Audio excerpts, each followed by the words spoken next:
she might be coming. That's no fun.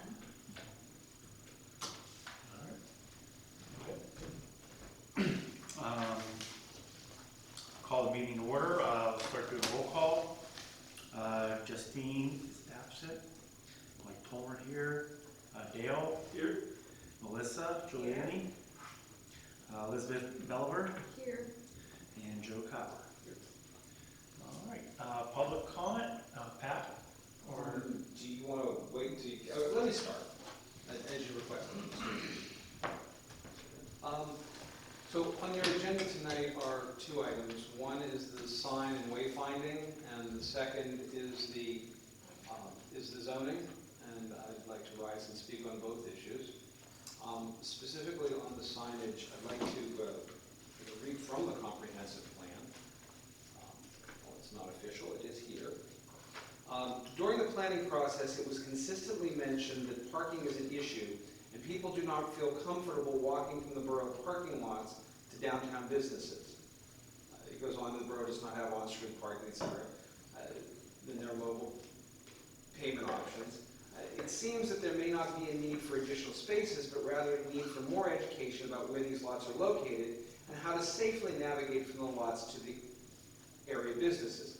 What should you analyze the connections from various parking lots and develop a plan to install well-defined pathways and sidewalk markings, lighting, and signage to easily lead pedestrians from the parking areas into the borough's downtown district.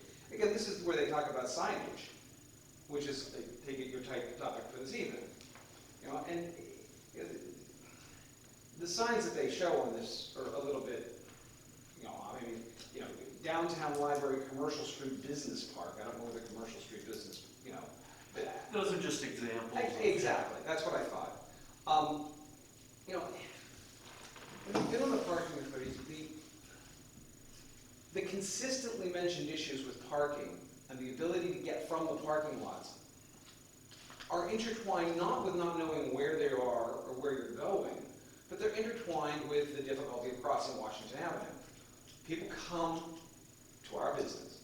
They park in the parking lot that is that's next to Greer Chiropractic, and they try and cross the street. They face two obstacles. One is the obstacle of paying for the parking, and the second is the obstacle of crossing the street. We've given up on it. We now, park in Northwest, because it's on the same side and they don't hassle anybody. So that's our solution to it. But it's not a signage issue. From a signage standpoint, you may have an issue of the lot behind the old Norwood Party House.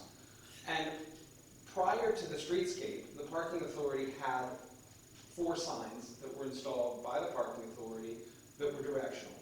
One was at the back of the PNC lot, the Mount Greer, saying additional parking to your left. So that when you went out of the back of the lot, you knew how to get to the lot next to Norwood Center. Okay?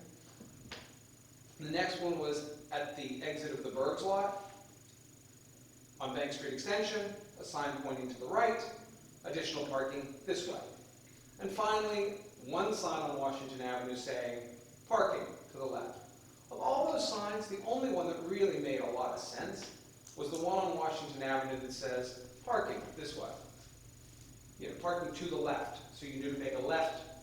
And we debated the issue of whether that would cause people difficulty thinking that they were supposed to make a left into the turn at Greer Chiropractic, which is why we put that sign a little bit further back, almost where UE Chiropractic is on the other side of the street, right after the bridge.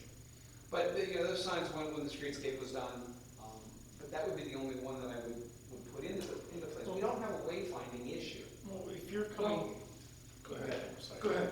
Now, let's say if you're coming, say you're not going to Bergs and coming into town, and so you skip that parking lot because you're not going there, and then you come up to the light, to the main. You could have signage there saying parking's back there because you would never know. That's the one I'm agreeing is needed. Okay. That is the one sign that I'm saying to you could be of benefit. Within the whole concept of wayfinding and signage being an issue in our community, I can only find one real sign that hey, yeah, that makes some, it would be of benefit. As you say, if you pass the Berg spot and you're wanting to park to go to Greer or to somewhere else, especially if there's no left turn into Greer, this gives you clear guidance to make a left turn off of Washington to go into the lot behind Millwood. You'll notice that there's others on Washington that say parking in the rear of their building, because it's worthwhile to say, as you're coming northbound on Washington Avenue, a sign right about the bridge that says like, to this one. But that's the only one I see. What I'm really rising to point out about this is that the issue is so ingrained with parking. During the planning, it was consistently mentioned that parking is an issue. Yet we have the right number of spaces. We see them. The parking is one issue. Wayfinding is all about the library, historical society, the borough village, the borough office, fire station, that type of thing. The parking, it wouldn't hurt to have a couple signs somewhere for people that are unfamiliar with the area that are looking for something specific. The whole wayfinding thing is I think helpful for people that aren't familiar with Bridgeville. You drive around this country, you look in some of these towns now, towns and cities, wayfinding signs are the thing, and they're very helpful. And then on the agenda for wayfinding signage, it isn't just for parking, it's for everything. I recognize that. And I recognize that you're looking, as you say, for much more. I'd push back to you that in today's day and age, when people want to find the Bridgeville Historical Society, they're going on their little thing and going to find it that way. But there is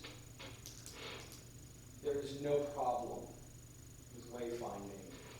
I just wanted to give you the examples that I had. The second is the far more difficult issue, and that is the zoning. At the meeting, I spent my time on traffic, and I caught little pieces of this. But comprehensive plan points out as a defect something I think of as a strength, and that is that what they're trying to call the core business district has the same zoning as the M zoning district.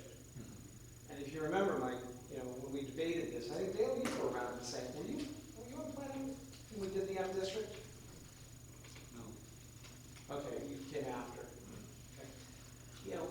The issue that we constantly faced was residential versus commercial. Am I correct, Mike? And there was this constant pull and push between residential and commercial, because the consultants, years ago, decided that the wisdom was that commercial and residential should be separated. You should live here and work here. Now the consultants have changed their minds.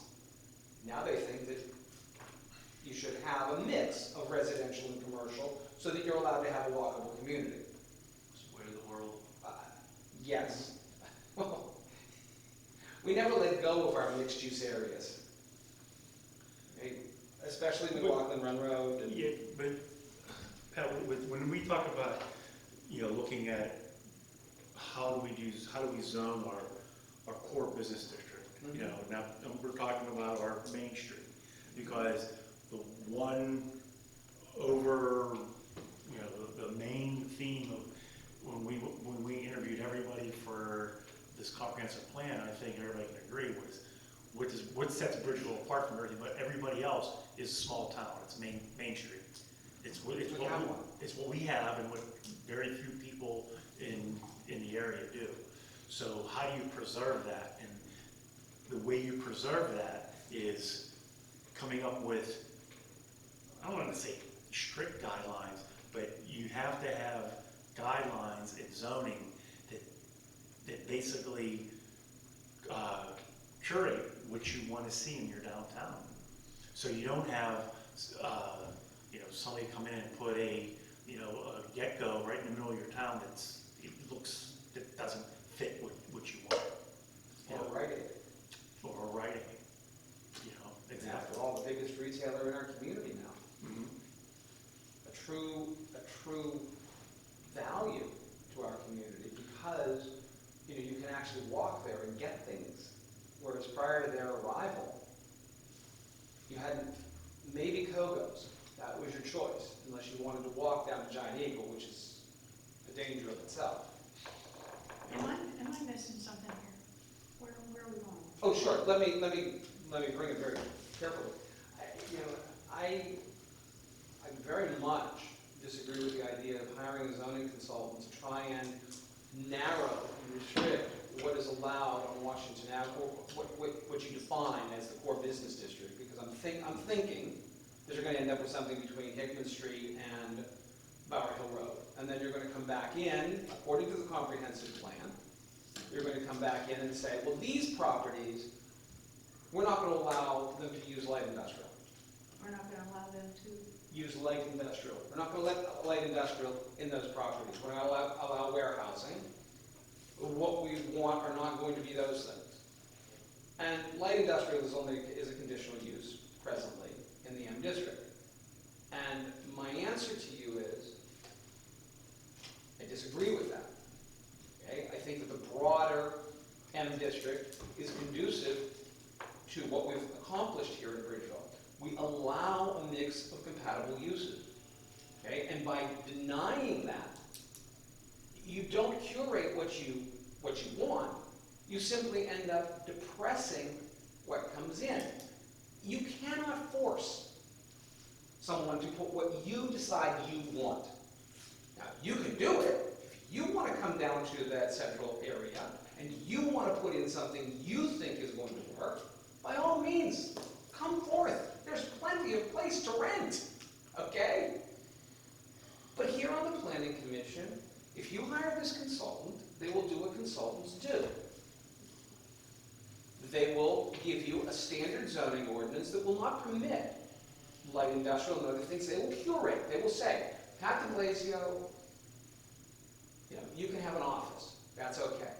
But you can't make gun barrels down here. We have gun barrels being made in our M district. Yeah.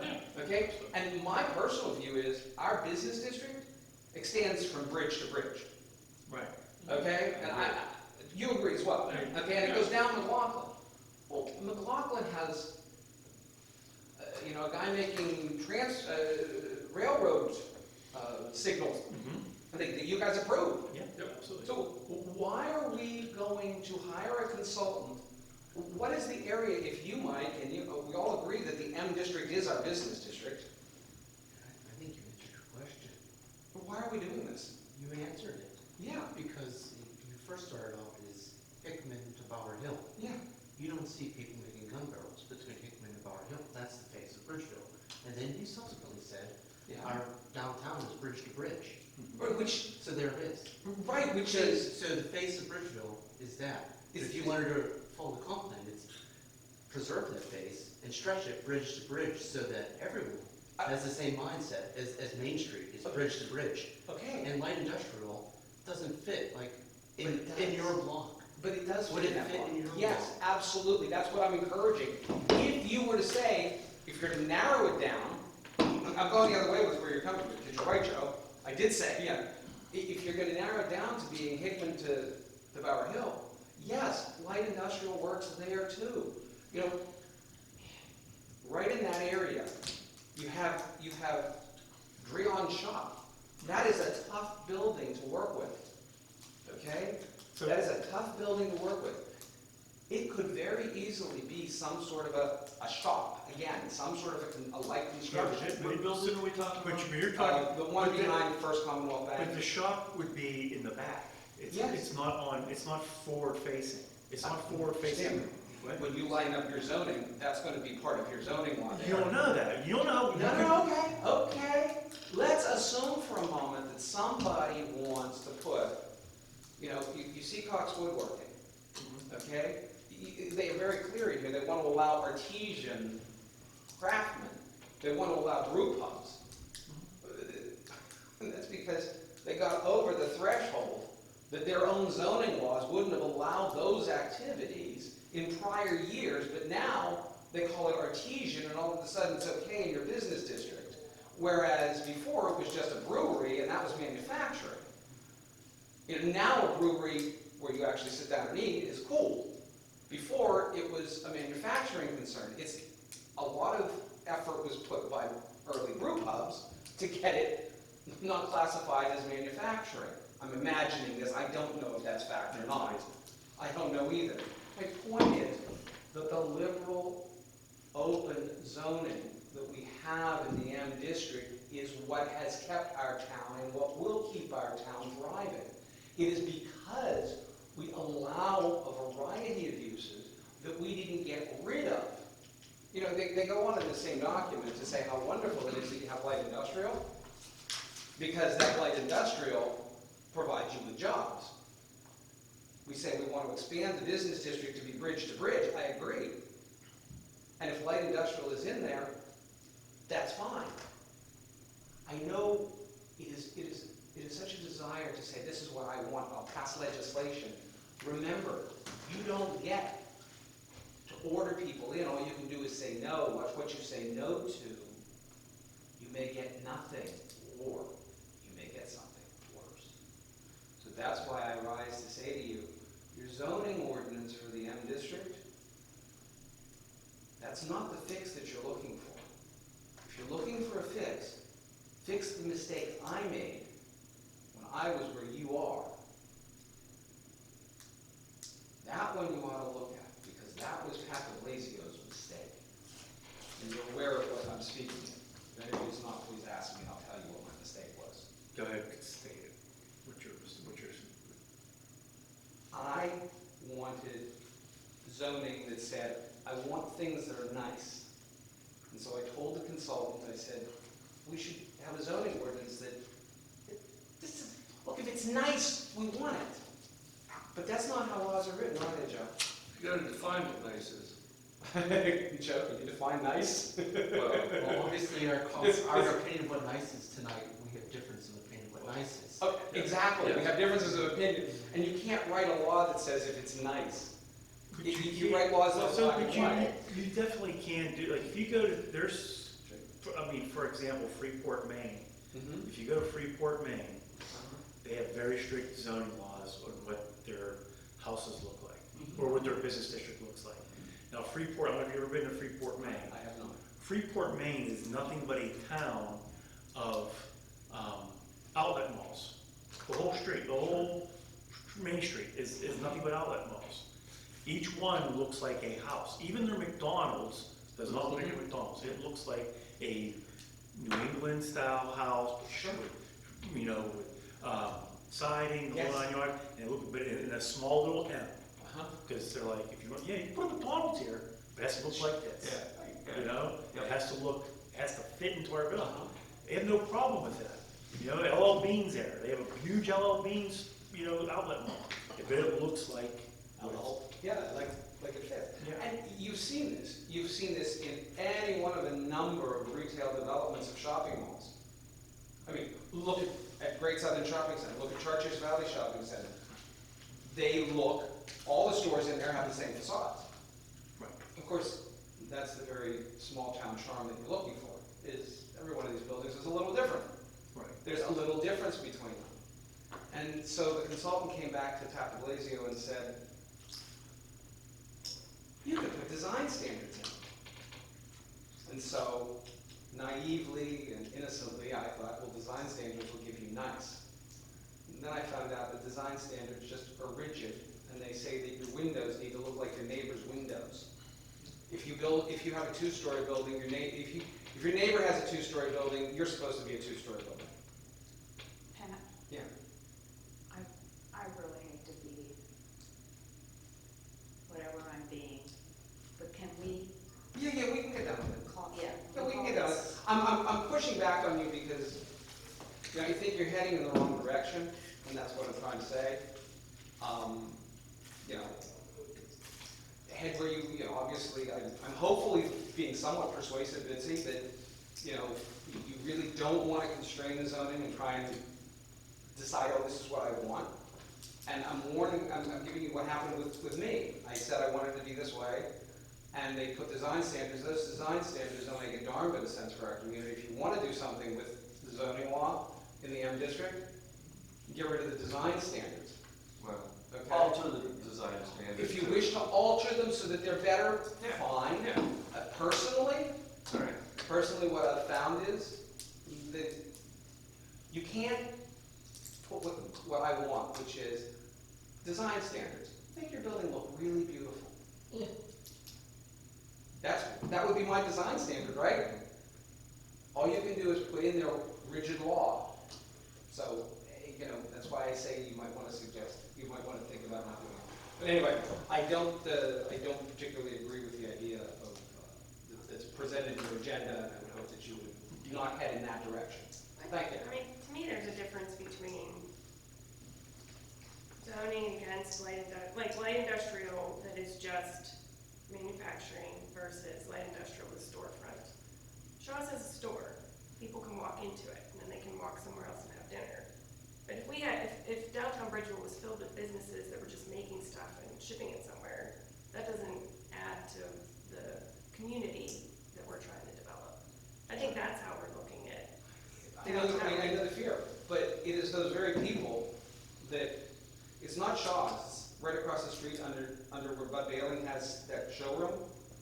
The downstairs of that showroom is where they make gun barrels on CNC machines. Okay? And in the back. And in the back, I'm sorry, yes, and in the back of Shaw's. And Impressa. You're right. And Impressa. And Impressa, okay? But the people that work in Bridgeville, behind and underneath, every once in a while they'll go down to Burrs, or they'll walk someplace else. But what I she's know. saying is, it isn't like Fleet Depot is a car dealership. It isn't like you instead of seeing the windows, seeing cars in there, it isn't like you see, The bakery is the example. Yeah. That Melissa's talking about. yeah. which I want them to put a storefront in, that'd be lovely. That place is a retail auto storefront like my house is. Yeah.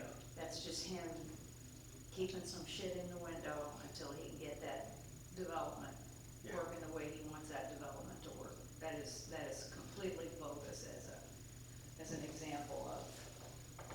Oh, I think Joe and I are talking about Saloni's, I want somebody selling bread in town. You what? The bakery. They were talking about the bakery, Here. Saloni, where they make breadcrumbs. Well, we were, but then she's talking about the bakery. Then she shifted the conversation, Betsy, to the Okay. building next to it. I'm gonna have to sit next to somebody because I'm. Let me let you go. I very much appreciate you taking the time to come Thank you. out. Thank you.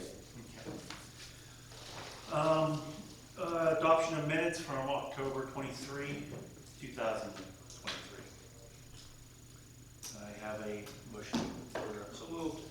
Dale, I have a second, Second. and Melissa, all those in favor? Aye. All those opposed? Adoptions are passes. New business. Anybody have any new business? All right. Old business. 2024 comprehensive plan. Plan has been posted to public comment review on the borough website, at the library, and at the borough building lobby. It has also been provided to neighboring communities, Allegheny County and the Chartiers Valley School District. Public hearing is scheduled for February 2024 with the Borough Council. Comprehensive plan recommendations. There's a lot of recommendations. These are just, Mike, Yes. Can I ask a question? Yes. When was it posted? That was last week of October, and written comments are what are being accepted. So above there, where that was posted is where to send them to. okay. So it's best if you do have comments or concerns to please put them in writing and get them to the borough. And then at once, fall swoop, all the written comments will be compiled and presented back to planning commission to filter out what needs changed to. What is the date of the end? We close? It's on the sign, I'm not sure. December 15th. Yeah, it's It's around, actually middle it's of 45 December. days from Yeah. the 27th. I'll tell you when I come back, yeah. Then it says comprehensive plan recommendations. It has two, as Pat was just talking about, wayfair and signage project discussion and strategize, and then creating zoning ordinance District for downtown, discuss a request for proposals and seeking PA municipal assistance grants to help offset project costs. Now, there's obviously other things that the. Yeah, so these are items that are included in the 2024 budget. So Gotcha. that's why they're on the agenda, just to get in the pipeline because Okay. council put money aside Perfect. for these. So you don't need a motion for these tonight? No, I don't need anything, Right. it's just, hey, funding has been dedicated for them, and we were looking for your assistance and involvement in that process. And wayfinding is rather simple. Yes. Yeah, there's a little more to it than what we have, is if you look up on Washington Avenue, there is wayfinding already, but everyone has their own, the library has their own, the parking authority has their own, PennDOT has their own, it's like, just marry these signs into one, and Bridgeport deals. Yeah, and I know, like, years ago, when we were working with the, was it KLA or Carnegie, they had everything looked, which we can still do. I mean, we have new street signs, keeping that same, we can do it, we know where everything is. You don't need to hire a consultant to come in and do it, but you have the artwork, the design, and just keep the wayfinding. It shouldn't be that involved as what you had there, but basically using the same format. Right. I think it was just to keep this simple, is, hey, where are the places you want identified? And then once you have that, okay, where's the best locations for these so that we don't go too crazy, 'cause you don't need many. No. And we bought a lot of the signage recently for like the public facilities and parks, through GNS signs, so the artwork's there, match the welcome sign, so it's all branded, and it can be affordable.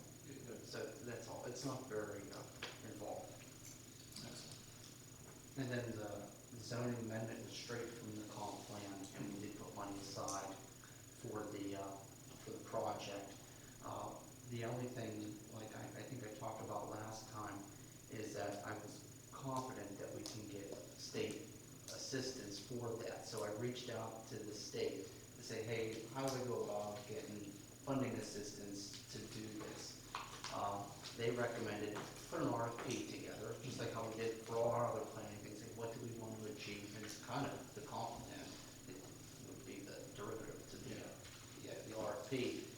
See what the numbers come back, use that as your basis for the grant application and run with it. So I think all I was hoping to get the conversation with you guys is, what do you want to see included in that RFP? Is there any additional planning work that's in line with the downtown corridor that we can lump into one RFP, put out there, in the next couple months, so that in the spring we can get a grant application into the state to fund this.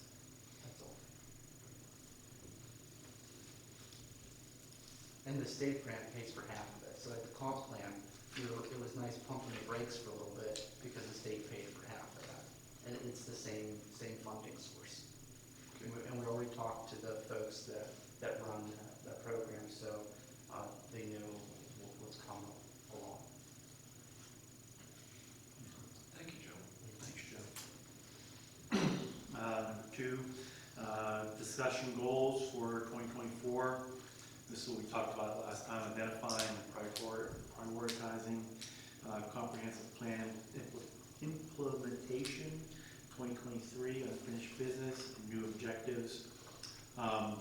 Basically, there's a couple here, rain barrels, watershed, backyard composting, obviously continuation of the tree project. So these are things that Justine wanted us to kind of think of what we want to do next year, like as far as low-hanging fruit again, or starting something maybe longer term. So, if anybody has anything they want to, I saw you had something for like a composting class. Yeah, I went to the PRC, as you guys asked me to in the last meeting, and they're willing to do both programs here in the borough. The cost to participate wasn't much. I think I got a summary, and they can't do it in the evenings, so if we wanted to do something, I think Justine was trying to see if there was interest to do these classes, maybe spread them out so it isn't too much, and then maybe see if we can host them at the library or something. Okay. Does anybody have anything they want to have on their wish list for next year, as far as they would like us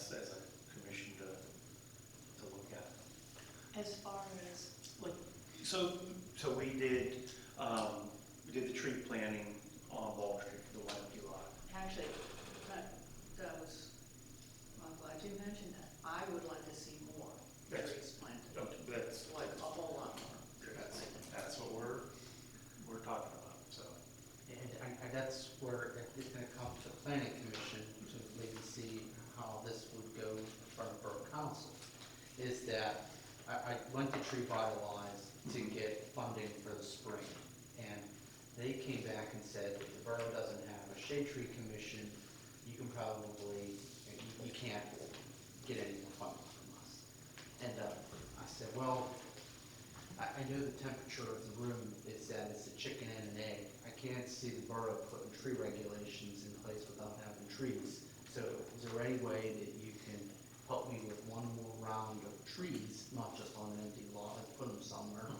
And then you can go to planning commission, borough council to develop a shade tree commission, because otherwise, laissez-faire, they're not gonna want Right. regulations on trees. So, we can apply for we have the application ready to submit for spring, and it's for 25 trees. So, I'll have that in this week, but after this, to get any more trees here funded through these state programs, the boroughs need a shade tree commission. And it doesn't have to be as strict as like Mount Lebanon, where Right. it does private trees, but public trees definitely need some type of formal If you, regulation. and you talk to Mayor, Ken?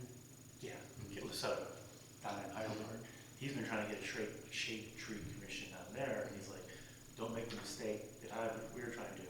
He said, keep it very open.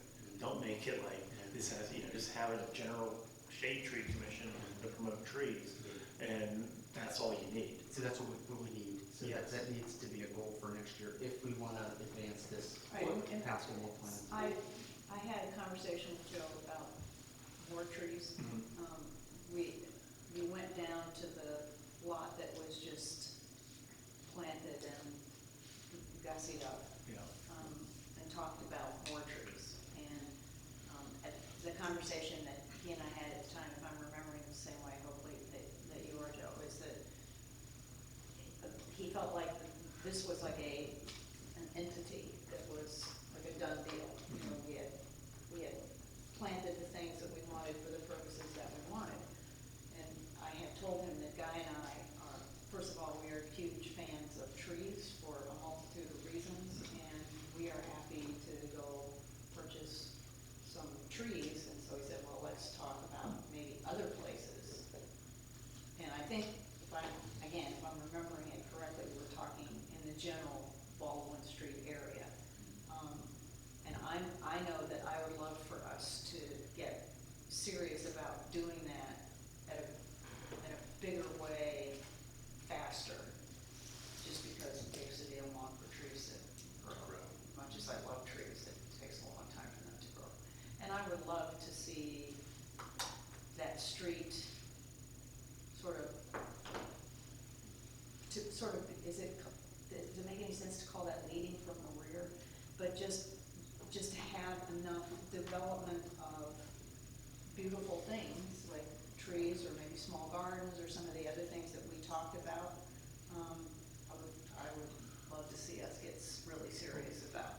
yeah, so one of the nice things about Baldwin Street too is it doesn't have the heavy traffic as Washington Pike, so you can do things like that, make it very walking friendly, and, there's a lot of opportunity there.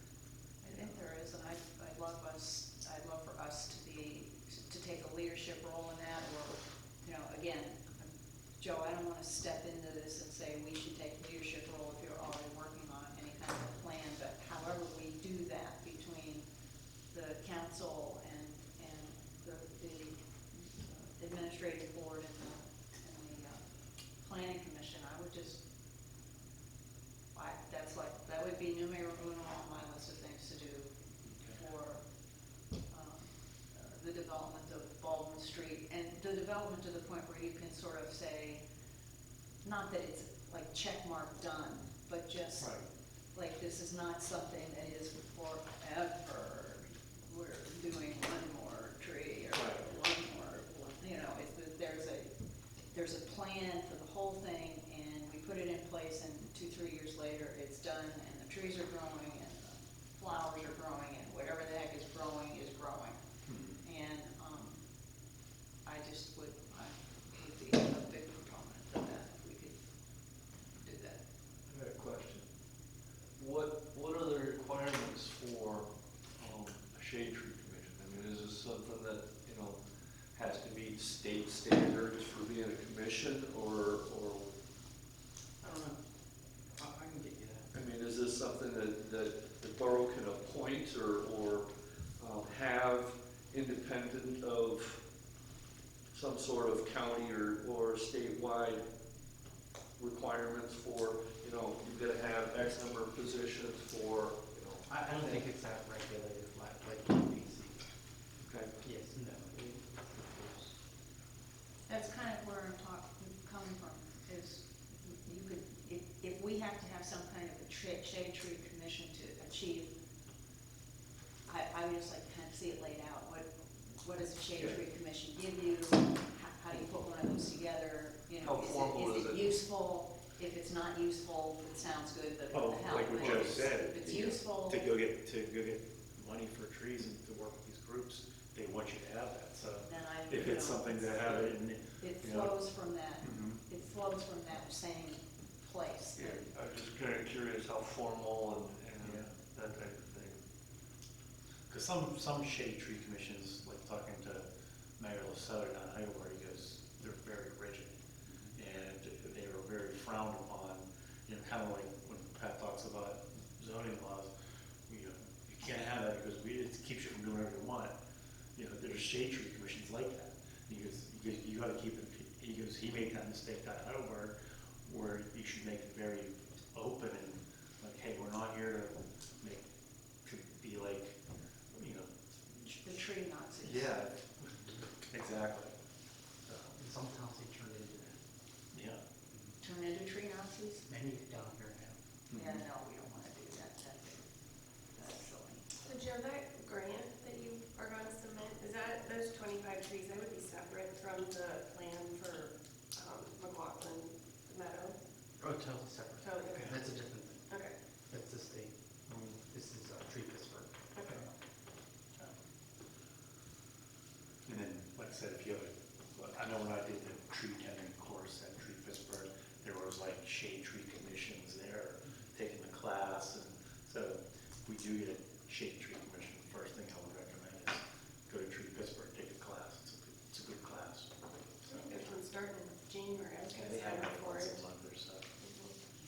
And while we're talking about trees and projects, I would like to also throw out there, I would love to see, whether it's volunteers and or the borough, I would love to see us work to clean up and make specific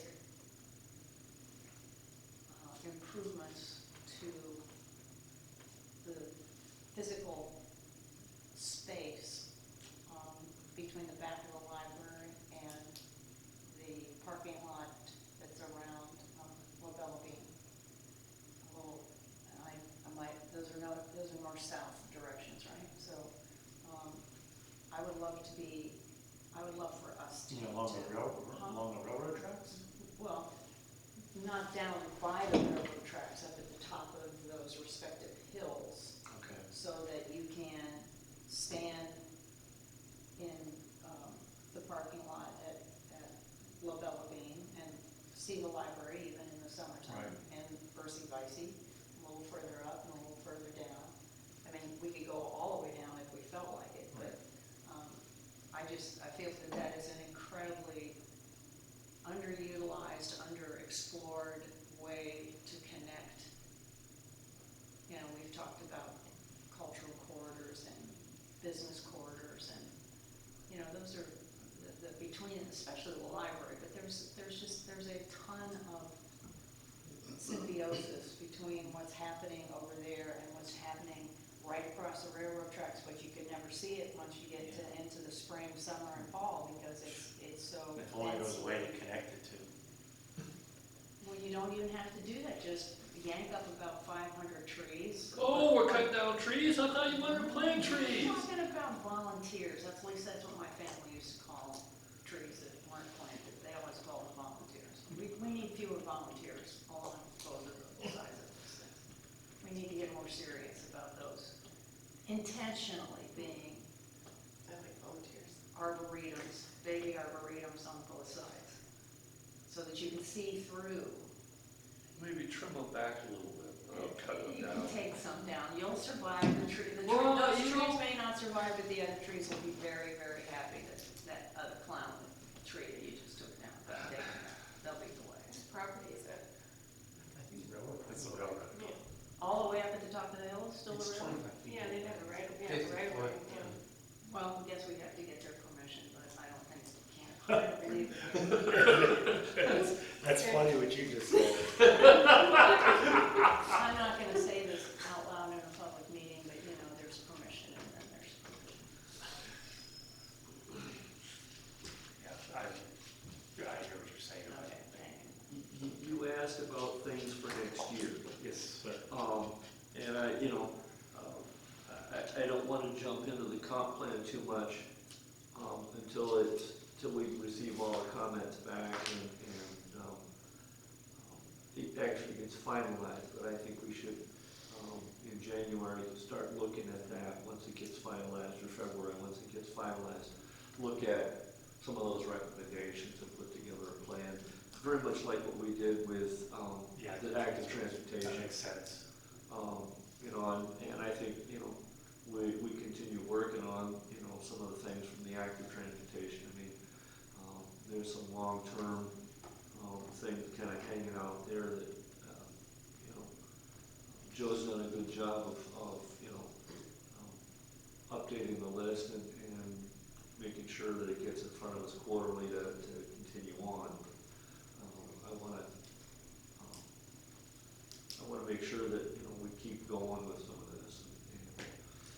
And, the comp plan, it's going to be a guidance document for us to use, abuse, or put on a shelf and ignore, which is what I don't want to see. But we put a lot of time and effort into it. It's time to move that That's a forward. great point, because you look at the active transportation plan, and you don't even think about it, and then you go back and you look, and it's like, oh yeah, we're really checking stuff off the box, and it's, it isn't like, you bring in a consultant and say, well, we did this, we got a consultant come in, no, you actually brought the consultant in, consultant made recommendations, and we acted on it. That's a great, well, that's a good idea, I mean, the comp plan is one of those things. I mean, it's a living, breathing document. I mean, it's a guidance document for the next 10, 15, 20, 25 years, however long it takes to right. update it again next time. But, Yeah, we don't gotta rack our brains on what we wanna do, we're just gotta look and just pick. right. Well, and pick and tweak. Yeah. Just because There, it's a comp plan. somebody doesn't- write that down, pick and tweet, Pick and tweak. All right. write that down. Well, I mean, it's all about trying to figure I'm out. not being a smartass. No, yeah. It's all about, having, determining whether, whether we got finances to back it up, or whether it's something that actually fits, or, let's look at it as a planning commission and try and make it. And again, that's another thing too, we pick, there's projects we pick that are, not expensive, or Joe goes and finds money for, and then there's long terms that take longer time, and, but even though those ones that take more time and money, you gotta start them sooner or later, you gotta start them, Right. otherwise they'll never get done. Right, absolutely. Oh, best time to plant a tree 30 years ago. is 30 years ago.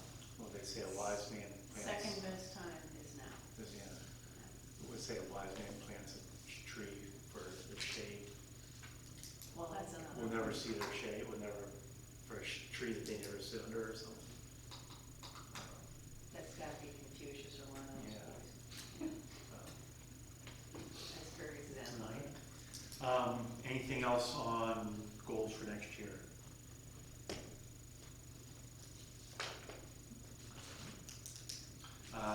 Public comment, general items? I have one question. Yes. In our packet, there was a memorandum takeout, pickup parking.